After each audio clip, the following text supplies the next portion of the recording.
Meron pa noon na cheese curls, palit bote, dyaryo at garapa. Kaya ang gawain namin noon, mag-ipon ng mga bote at dyaryo. At aabangan namin si Manong.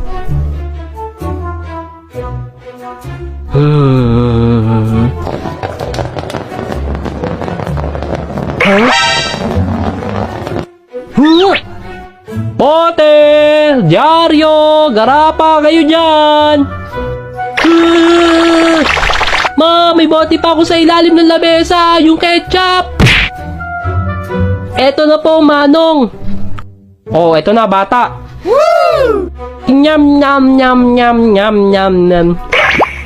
Ay, sobrang sarap.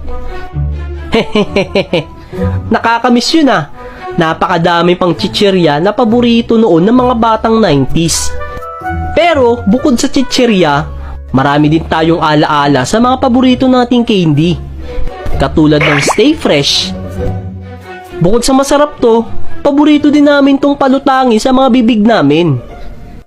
Pero babala sa mga bata, don't try this at home. Patnubay na magulang ang kailangan.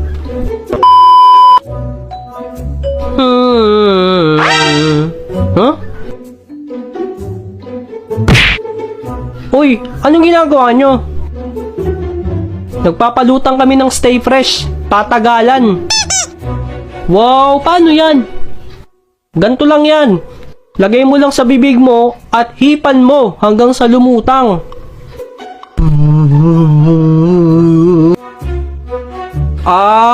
Subukan ko.